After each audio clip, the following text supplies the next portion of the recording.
నమస్కారం మిత్రులారా. ఆత్మానుభవాలు, ఎకోస్ ఆఫ్ ద సోల్, ఎకో బోడెన్ గారు అందించినటువంటి ఈ జ్ఞానాన్ని మనం తెలుసుకుంటూ వస్తున్నాం కదా. ఆత్మలోకం అనే అధ్యాయంలో ఉన్న మిత్రులారా, నేను దేవదూతను సినిమా నటుల గురించి అడిగాను. ఎందుకంటే నాకు సినిమాల మీద ఆసక్తి ఎక్కువ. దేవదూత నాతో సినిమా వారికి ఒక ప్రత్యేకమైన విభాగం ఉందని, ఒకవేళ వారు సినిమా రంగంలోనే మరుజన్మ తీసుకోవాలనుకుంటే ఆ విభాగంలో ఉంటారని, లేదంటే వారి వ్యక్తిత్వానికి ఉద్దేశ్యాలకు తగిన విభాగాన్ని ఎంచుకొని అందులో ఉంటారని చెప్పారు. నేను ఒక వ్యక్తికి ఆత్మ పరిశీలన, అదే సైకిక్ రీడింగ్ చేస్తున్నప్పుడు జాన్ ఎఫ్ కెనడీ ఆత్మని చూశాను. నేను ఆయనకు ఎంతకాలం జేఎఫ్కేగా ఉండబోతున్నారని అడిగాను. ఎప్పటి వరకు అయితే ప్రజలు నన్ను జేఎఫ్కేగా చూడాలనుకుంటారో అంతకాలం నేను ఆత్మలోకంలో వేరు జన్మ తీసుకోకుండా ఇలాగే ఉంటానని చెప్పారు. కుటుంబ సభ్యులు, చుట్టాలు, తర్వాత ప్రజలు ఎక్కువగా చూడాలని కోరుకునే వారిలో తానే మొదటి వ్యక్తిని ఆయన చెప్పారు. ఆయన నాకు తాను చేతులు ఊపుతూ అందరినీ పలకరిస్తూ ఉన్న ఒకానొక చిత్రాన్ని చూపించారు.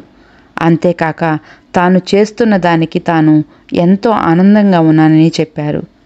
చాలామంది నేను ఎల్విస్ ఆత్మని చూశానేమో అని అడుగుతూ ఉంటారు.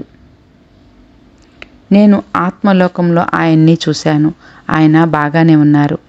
నాకు ఈ అనుభవం కలగటానికి 2 వారాల ముందు హాస్యనటుడు శామ్ కెన్నిసన్ మరణించటం జరిగింది. నేను కెన్నిసన్ అభిమాని కావడంతో ఆయన ఎలా ఉన్నారో తెలుసుకోవాలని కుతూహలంగా ఉన్నాను. దేవదూతను ఆయన గురించి అడిగిన వెంటనే ఆయన ఉండే చోటును చూపించారు. ఆయన ఒక దారి ప్రక్కగా నుంచున్నారు. నాకు ఆయన నవ్వులు వినిపించాయి. మళ్ళీ ఆయన నవ్వులు అలా వినిపించగానే నాకు చాలా ఆనందంగా అనిపించింది. ఆయన చుట్టూ చాలా ఆత్మలు నుంచుని ఉన్నాయి. భూమి మీద చేసిన మంచి పనులకు అందరూ ఆయన్ను అభినందిస్తున్నారు. నేను వారి మాటలకు ఆశ్చర్యచకితురాలనై దేవదూత వంక చూశాను. ఎందుకంటే శామ్ తన ప్రదర్శనల్లో చాలా కఠినంగా ప్రవర్తించేవాడు. అలాంటప్పుడు ఆయన భూమి మీద చేసిన గొప్ప పని అని ఎలా మెచ్చుకుంటున్నారు అన్న సందేహాన్ని వ్యక్తపరిచాను. దేవదూత అప్పుడు నా వంక చిరునవ్వుతో చూసి ఆయన భూమి మీదకు ఎందుకు వెళ్ళాడో ఆ పనిని పూర్తి చేశారని చెప్పారు. నమ్మక వ్యవస్థ, సిద్ధాంతాల గురించి ప్రజలను ఆలోచింపచేయటమే ఆయన భూమి మీదకు వచ్చిన కర్తవ్యమని దేవదూత చెప్పారు. అంతేకాక ఆ విషయాన్ని ప్రజలకు అందచేయటంలో ఆయన కఠినంగా ప్రవర్తించినప్పటికీ తన జన్మ ఉద్దేశ్యాన్ని పూర్తి చేశారని చెప్పారు. ప్రజలు ఆయన ప్రదర్శన నుంచి బయటికి వెళ్ళేటప్పుడు వారి నమ్మక వ్యవస్థను, సిద్ధాంతాల గురించి మనసులో ప్రశ్నించుకునేవారని దేవదూత చెప్పింది.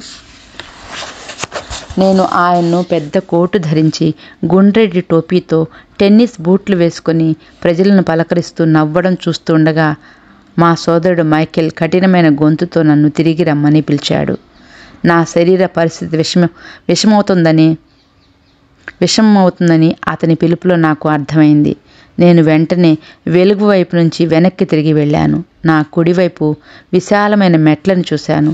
ఆ మార్గం ఆత్మలోకంలోని ఉన్నత తలానికి దారి అని దేవదూత అన్నారు. ఉన్నత తలంలో అందరికీ ఒకే వాస్తవిక దృక్పథం ఉంటుందని, ఆత్మ పరమాత్మ ఒక్కటేనని, ఎరుకతో ఆనందంగా ఒకరితో ఒకరు ఎంతో శాంతిగా ఉంటారని దేవదూత చెప్పారు.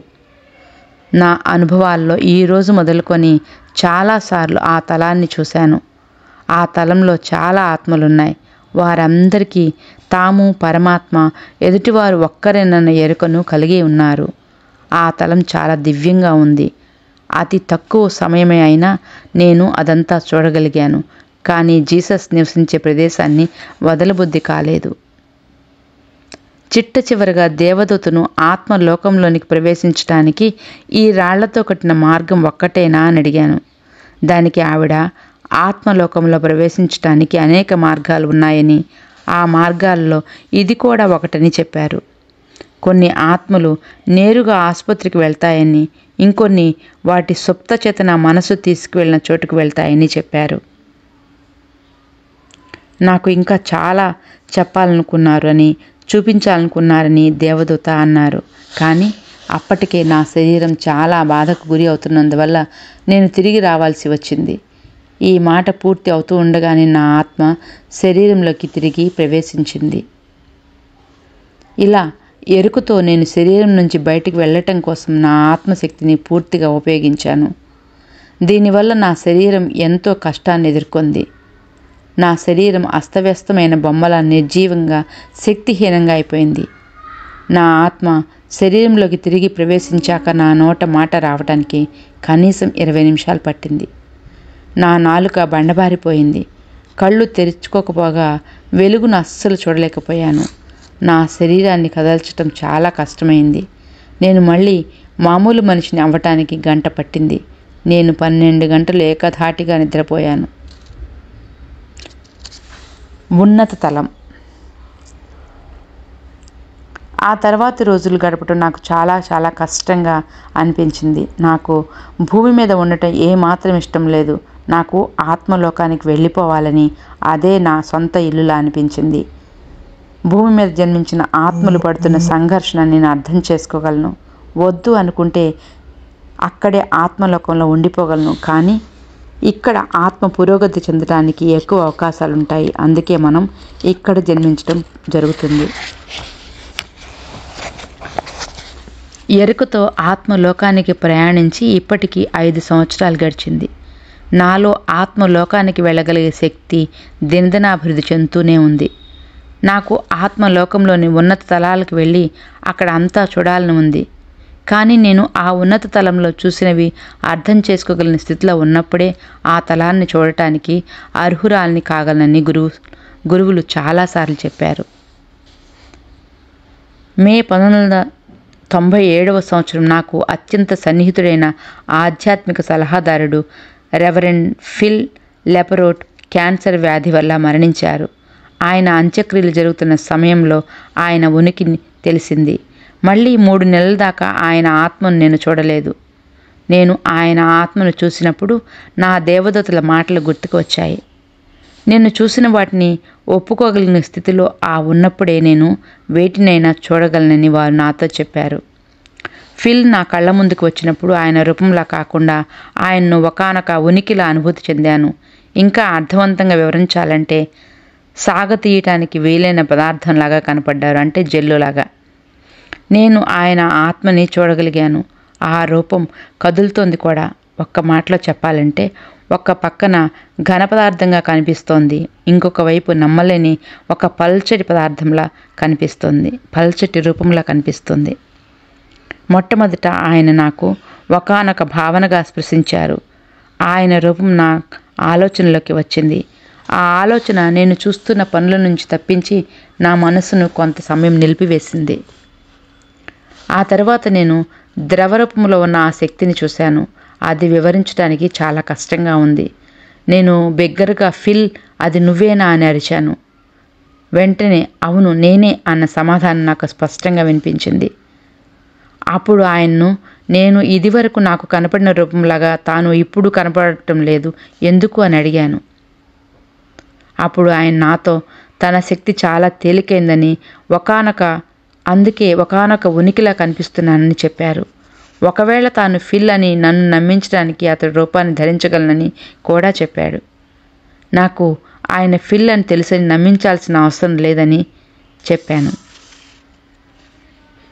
నేను సొరంగంలోని 4వ తలాన్ని సందర్శించానని, ఆయన ఆత్మ 5వ తలంలో ఉండటానికి పూర్తిగా అనుకూలంగా లేనప్పటికీ ఆయన అక్కడే నివసిస్తున్నానని చెప్పారు. కానీ ఆయనకు అత్యంత సన్నిహితులు, కుటుంబ సభ్యులు 4వ తలంలో నివసిస్తున్నందున ఆయన 5వ తలం నుంచి 4వ తలానికి వస్తూ పోతూ ఉంటానని చెప్పారు.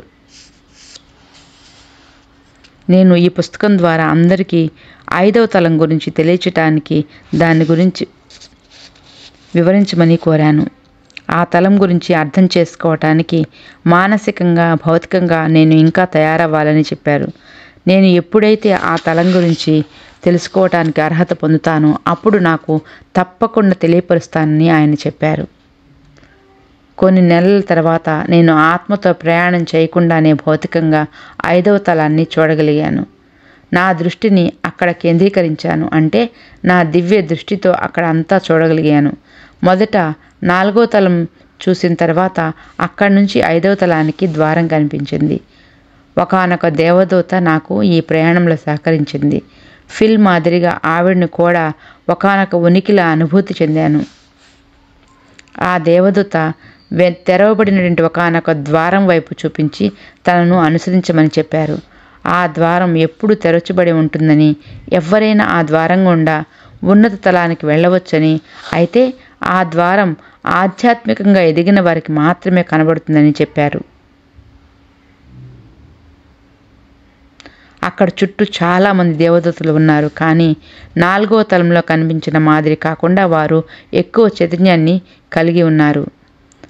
వారు చాలా గంభీరంగా కనిపించారు. ఆ తలంలో ఎక్కువ చైతన్యాన్ని అనుభూతి చెందినప్పటికీ అక్కడ శక్తి చాలా తేలిగ్గా అనిపించింది. అక్కడి ప్రదేశం చూశాక ద్రవ పదార్థం జ్ఞప్తికి వచ్చింది. ఆ ప్రదేశం చూశాక ద్రవ, వాయు పదార్థాలు మిళితంగా ప్రతి ఒక్కటి తేలుతున్నట్లు అనిపించింది. 5వ తలంలో ఆత్మలు ఒకానొక ఉనికిలాగా ఉండి కావలసిన రూపంలోకి మారగలవని దేవదూత చెప్పింది. కానీ వాటికి ఆ అవసరం లేదు. అవి ద్రవ, వాయు పదార్థాలు మిళితంగా కదులుతూ ఎంతో ఉన్నత చైతన్యంతో అవి అపారమైన శక్తిని కలిగి ఉన్నాయి. కానీ అక్కడ చాలా తేలిగ్గా ఉంది. 5వ తలంతో పోలిస్తే 4వ తలం చాలా బరువుగా ఉంటుంది. ఇంకా భూమి అయితే చాలా చాలా బరువుగా ఉంటుంది. మొదటిసారి భూమి మీద జన్మ తీసుకునే ఆత్మలకు ఇక్కడి శక్తి భారంగా అనిపించటం ఆశ్చర్యమేమీ కాదు. తేలికగా అనుభూతినిచ్చి ఆ శక్తిని వివరించమని దేవదూతను అడిగాను. దానికి ఆవిడ 5వ తలం ఎక్కువ దివ్య చైతన్యంతో పరమాత్మ మాదిరిగా అనుభూతి ఇస్తుందని చెప్పింది. అక్కడి నుంచి 7వ తలం వరకు దివ్య చైతన్యం పెరుగుతూ చివరికి పరిపూర్ణమైన ఆ పరమాత్మ శక్తితో నిండి ఉంటుంది. 5వ తలం నిర్వాణ స్థితికి ప్రారంభం అని దేవదూత చెప్పింది. పూర్తిగా 5వ తలానికి చేరిన ఆత్మలకు మరుజన్మ ఉండదని, అక్కడి ఆత్మలకు భూమిపైన జన్మించటం ఇచ్ఛానుసారమని, కానీ భూమిపైన ఎక్కువ స్పందనలు ఉండటం వల్ల ఆత్మ భూమిపైన జన్మించుకోదలుచుకోదని క్లుప్తంగా చెప్పాలి అంటే 5వ తలంలో ఎదగటానికి, పాఠాలు నేర్చుకోవడానికి, నేర్పించటానికి అక్కడ గురువులు ఉంటారు.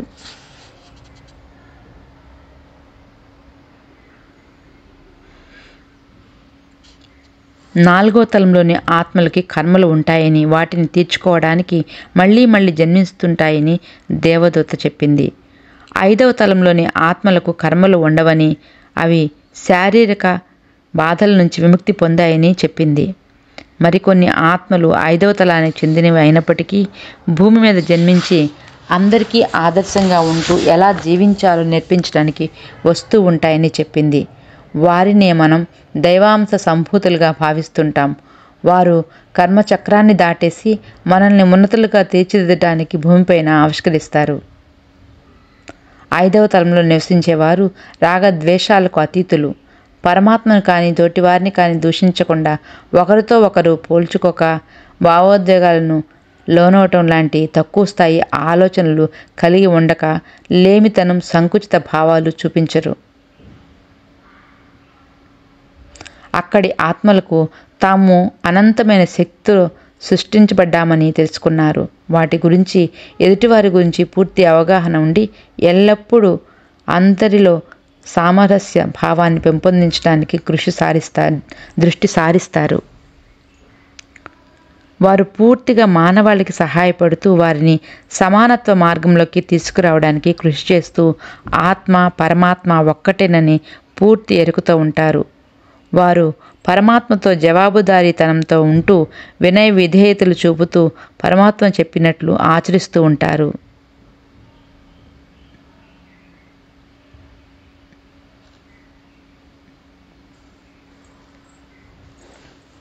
ఐదవ తలంలో మాటలతో కాకుండా టెలిపతి ద్వారా సంభాషిస్తారని, ఊపిరి పీల్చాల్సిన అవసరం కానీ నోరు తెరవాల్సిన అవసరం కూడా ఉండదని దేవదూత చెప్పింది.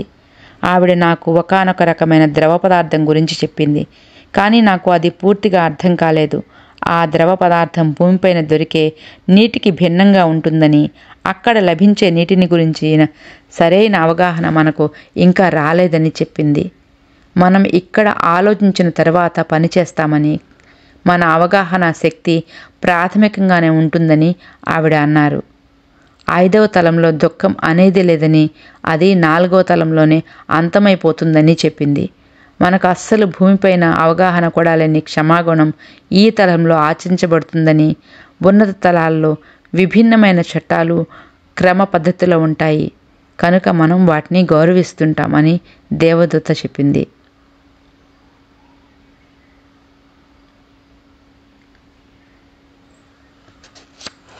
ఐదవ తలంలో దుఃఖం అనేదే లేదని, అది 4వ తలంలోనే అంతమైపోతుందని చెప్పింది. మనకి అస్సలు భూమిపైన అవగాహన కూడా లేని క్షమాగుణం ఈ తలంలో ఆచరించబడుతుందని, ఉన్నత తలాల్లో విభిన్నమైన చట్టాలు క్రమ పద్ధతిలో ఉంటాయి కనుక మనం వాటిని గౌరవిస్తుంటామని దేవదూత చెప్పింది. 5వ తలంలోని వాతావరణం 4వ తలం మాదిరిగానే ఉంటుందని, కాకపోతే అంతకంటే ఎక్కువ అందంగా ఆహ్లాదాన్ని కలిగించే ప్రకృతితో నిండి రంగులు మృదువుగాను సున్నితమైనవిగాను ఉంటాయి. అక్కడ అంతా మనల్ని బలంగా కట్టిపడేసే ప్రేమతత్వం ఆవరించి ఉంటుంది. ఎందుకంటే అక్కడ ఆత్మలకు కర్మలు ఉండవు. వాటికి ఏమి ముఖ్యమో వాటి మీదనే దృష్టి కేంద్రీకరిస్తాయి. కారణం ఏదైనా కావచ్చు, కానీ 5వ తలం అంతా 4వ తలంలో లేని ప్రశాంతతతో, నిర్మలమైన చైతన్యంతో నిండిపోయి ఉంటుంది. ఫిల్ 4వ తలానికి చెందిన ఆత్మలు మళ్ళీ భూమి మీదకు రాకుండా ఎలా 5వ తలానికి ఎదగాలో నేర్పించడాన్ని ఎంచుకున్నారని దేవదూత చెప్పింది. భూమిపై నివసించటం ఆత్మకు ఎంతో కష్టంగా ఉంటుందని, ఆయన మళ్ళీ ఇటువంటి భారమైన శక్తిని కలిగి ఉన్న లోకంలో జన్మ తీసుకోబోరని, ఇతరులను కూడా ఆ పని చేయనీయబోరని చెప్పారు. 5వ తలానికి చెందిన ఆత్మలు మానవ జాతిని ఉద్ధరించడానికి ఆసక్తి చూపిస్తాయని దేవదూత చెప్పింది. నాకు 6వ తలం గురించి తెలియజేస్తుందేమోనని దేవదూతని అడిగాను. ఆవిడ నేను ఆ తలం గురించి అర్థం చేసుకోవటం కష్టమని చెప్పింది. నాకు అనిపించింది ఏంటంటే 6వ తలం మనల్ని పరమాత్మకు ఇంకా దగ్గర చేస్తుందని, పైన తలాలకు వెళుతున్న కొద్దీ మనం ఆ సృష్టికర్తతో ఏకమైపోతామని నాకు అవగతమైంది. నాకు అన్ని తలాల గురించి పూర్తిగా తెలుసుకోవాలనే ఆసక్తి పెరిగిందని, నాకు ఒక్కో తలం గురించి పూర్తి అవగాహన కలిగేలా ఆవిడ వివరించగలరేమోనని దేవదూతని అడిగాను. ఒక్కో తలాన్ని వివరించడం కంటే ఆయా తలంలోని ఆత్మస్థితి ఆ తలాన్ని ప్రతిబింబిస్తుందని ఆవిడ అన్నారు. ఆత్మ యొక్క స్థితులు. మొదటి తలంలోని ఆత్మలు స్వార్థపూరితంగా ఉంటాయి. అన్ని జీవరాశులు ఒకదానితో ఒకటి అనుసంధానించబడ్డాయన్న విషయం వాటికి తెలియదు. అవి కేవలం తమ గురించి మాత్రమే ఆలోచిస్తాయి. ఎప్పుడూ భయంతో బ్రతుకుతూ, సంకుచిత తత్వంతో ఉంటూ, అన్నీ తమ ఇష్టానుసారంగానే చేస్తూ ఉంటాయి. మనమందరం మంచి ఏదో చెడు ఏదో తెలియజేసే విచక్షణ జ్ఞానంతోనే సృష్టించబడ్డాం. కానీ మొదటి తలంలోని ఆత్మలు ఆ విషయాన్ని పట్టించుకోకుండా ప్రవర్తిస్తుంటాయని దేవదూత చెప్పారు. అవి జీవించడానికి ఇది ఒక్కటే జీవితం అన్నట్లుగా భావిస్తూ, ఇతరులకు మనం ఏది చేస్తామో అదే మనకు తిరిగి వస్తుందన్న విషయాన్ని, అంటే కర్మ సిద్ధాంతాన్ని నమ్మవు, వాటికి అన్వయించుకోవు. తమని తాము ప్రపంచం నుంచి వేరు చేసుకొని లౌకికమైన ఆధ్యాత్మికమైన ధర్మాలు తమకు వర్తించవని భావిస్తుంటాయి. ఈ తలంలోని ఆత్మలు తమ చుట్టూ ఉండే విశ్వశక్తిని నమ్మవు. ప్రపంచానికి ప్రేమతత్వాన్ని పంచవు. ఎదుటి మనిషి మీద కరుణ లేకుండా మనుషులను, జంతువులను, ప్రకృతిని తక్కువగా చూస్తూ వాటికి ఇష్టమైన వాటిని దక్కించుకుంటూ అనాగరికంగా ప్రవర్తిస్తుంటాయి. మొదటి తలంతోనే ఆత్మ యొక్క కర్మచక్రం మొదలవుతుంది. 2వ తలంలోని ఆత్మలు మనసు విప్పి ఎదుటివారితో మాట్లాడడం మొదలు పెడతాయి.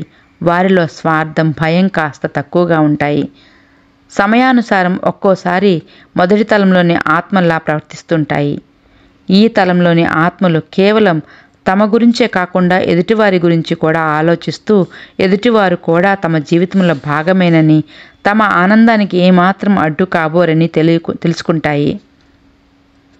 ఒక్కోసారి ఆ ఎరుకతోనే చుట్టుపక్కల వారితో, జంతువులతో, ప్రకృతితో సమయం గడుపుతూ ఉంటాయి. ఈ తలంలో ఎన్నెన్నో విషయాలు నేర్చుకున్నప్పటికీ వాటిని మరిచి మళ్ళీ పాత జీవన విధానంలోనే బ్రతుకుతూ ఉంటాయి. మూడో తలంలోని ఆత్మలు నిరంతరం జ్ఞానాన్ని పెంపొందించుకుంటూ, ఏకత్వాన్ని అర్థం చేసుకుంటూ, మానవత్వంతో జీవిస్తూ భగవంతునితో అనుసంధానానికి ప్రయత్నిస్తుంటాయి. భగవంతుని పట్ల భయభక్తులు కలిగి కర్మ సిద్ధాంతాన్ని నమ్ముతూ, అనవసరంగా ఎదుటివారిని బాధించకూడదని తెలుసుకుంటూ, మనుగడ పట్ల, ఎదుటివారి పట్ల, ఆ పరమాత్మ పట్ల భయంతో నడుచుకుంటాయి. సంకుచిత తత్వం వదిలి విశాల దృక్పథాన్ని అలవర్చుకుంటాయి. ఈ తలంలోని ఆత్మలు ఎక్కువగా వ్యక్తులతో, జంతువులతో కలిసి వివిధ ప్రదేశాలకు వెళ్ళి ఎదుటివారిలోనూ తమలోనూ సారూప్యాలు గుర్తిస్తాయి. నాలుగో తలంలోని ఆత్మలు సకల జీవరాశులతోనూ, జంతువులతోనూ, మనుషులతోనూ, ఆ పరమాత్మతోనూ ఏకత్వ భావాన్ని కలిగి ఉండి దానికి అనుగుణంగా జీవించడానికి ప్రయత్నిస్తుంటాయి. ఆ ఆత్మలు 1, 2, 3వ తలాల్లో ఉన్నప్పుడు ఎన్నో కష్టాలను ఎదుర్కొని ఈ తలంలోకి ప్రవేశించిన తర్వాత జీవితం పైన పూర్తి అవగాహన కోసం, వేరొకరి సహాయం కోసం ఎదురు చూస్తుంటాయి. ఎన్నో ప్రశ్నలు అడుగుతూ, ఎక్కువ పుస్తకాలు చదువుతూ ఆధ్యాత్మిక అన్వేషణ ప్రారంభిస్తాయి.